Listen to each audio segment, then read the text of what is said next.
اعلیٰ حضرت رحمۃ اللہ علیہ کے پیر خانے کے صاحبزادے فرماتے ہیں سید مہندی حسن صاحب رحمۃ اللہ علیہ، وہ کہتے ہیں کہ جب میں آتا تھا نا ان کی خدمت میں، فاضل بریلوی کی خدمت میں، ان کی بارگاہ میں ملاقات کرنے کے لیے، تو فرماتے ہیں کہ ان کا عجیب انداز ہوتا تھا۔ اتنے سارے خدام تھے اعلیٰ حضرت کے، لیکن چونکہ میں پیر خانے کا فرد تھا اور سید تھا، اتنے سارے وہاں خادم تھے ڈیوٹی کرنے والے اور اتنے سارے ان کے شاگرد تھے، لیکن وہ میرے لیے دسترخوان بھی خود بچھاتے تھے، کھانا بھی خود لے کے آتے تھے، اور پھر برتن لاتے اور میرے ہاتھ بھی دھلواتے۔ میرا خطاب علماء سے نہیں، یہ میری بات مشائخ سے نہیں، یہ میری بات شاید میری طرح کے طالب علموں کے ساتھ ہے۔ بڑا شوق پیدا کر لیا ہم نے تقریروں کا، بڑا شوق ہے ہمیں واعظ کہنے کا، اور عام آدمی کو بھی بڑا ہی شوق ہو گیا نصیحت کرنے کا۔ یعنی وہ بیٹھا ہے چار بندوں کے اندر تو کہتا ہے میں تمہیں ایک پتے کی بات بتاتا ہوں، او میاں میں تجھ سے پہلے یہ نہ پوچھ لوں کہ تجھے پتہ ہے واقعی؟ تو نے تو دعویٰ کر لیا ہے کہ مجھے پتہ ہے، اور تجھے پتہ ہے کہ جس کو پتہ ہوتا ہے وہ کتنی مشکل میں ہوتا ہے، وہ کہاں پہنچ جاتا ہے۔ بڑا شوق ہے، میں آپ کو نچوڑ بتاتا ہوں، میں بتاتا ہوں، اور یہ تڑپ بڑے عروج پہ چلی گئی ہے لوگوں کی۔ اعلیٰ حضرت فاضل بریلوی رحمۃ اللہ تعالیٰ علیہ اتنے بڑے عالم تھے کہ 100 سے زیادہ علوم جانتے تھے اعلیٰ حضرت، صرف بھی، نحو بھی، منطق بھی، فلسفہ بھی، تفسیر بھی، حدیث بھی، اصول بھی، علم ریاضی بھی، 100 سے زیادہ علوم جانتے تھے۔ اتنا مواد جس بندے کے پاس ہو کہ وہ لکھنے کے لیے بیٹھے تو کتابوں کی ضرورت ہی نہ پڑے، برجستہ وہ ایک ایک گھنٹے میں کئی کئی صفحات لکھ ڈالے۔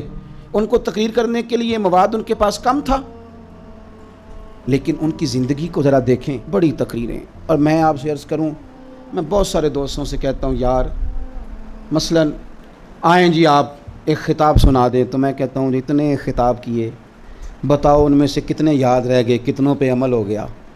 کتنا کچھ ہم نے سیکھ لیا۔ بس اسی دنیا میں ہم نے رہنا ہے، کچھ عمل کی طرف بھی تو آئے نا۔ اتنے بڑے عالم ہیں فاضل بریلوی، آپ کا پیر خانہ ہے مارہدہ شریف، عرس پہ تشریف لے جاتے اپنے مرشد گرامی کے، تو اپنے دور کے سب سے بڑے عالم ہیں اعلیٰ حضرت، تو حضرت شاہ اسماعیل حسن میاں صاحب رحمۃ اللہ علیہ، جو اس وقت مارہدہ شریف کے سجادہ نشین تھے، آپ کے مرشد گرامی کی اولاد میں سے، وہ کہتے ہیں میں اعلیٰ حضرت سے گزارش کرتا، اور بھی بڑے لوگ کہتے ہیں کہ حضرت کچھ تقریر ہی سنائیں۔ پتہ ہے اعلیٰ حضرت کیا فرماتے؟ یہ کوئی بات بہت بڑا صوفی کر سکتا ہے، ورنہ یہ کہ میری طرح کا مولوی تو کہے گا کہ کتنے گھنٹے سننی ہے، کس موضوع پہ سننی ہے، میں تو سیر اصل گفتگو کرنا جانتا ہوں، آپ عنوان تو بولیں۔ اتنا بڑا عالم،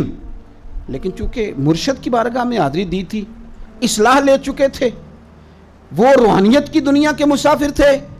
سید صاحب کہتے ہیں کہ جناب تقریر کریں، سنگیو ہم تو غلام ہیں ان کے، یہ ہمارے لیے بہت بڑی بات ہے، طلباء ذرا میری بات پہ غور کرنا۔ اعلیٰ حضرت سے کا حضور خطاب کریں،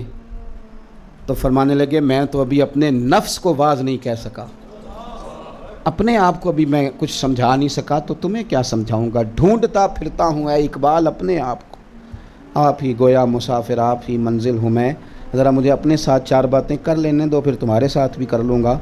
تو لوگ کہتے نہیں حضور سننا ہے، آپ ہمیں ٹالے نہ، تو فرماتے پھر ٹھیک ہے، اس کا ایک طریقہ ہے، تم کوئی سوال پوچھو دین کا، مجھے جتنا جواب آتا ہوگا میں اپنے علم کے مطابق تمہیں بتا دوں گا۔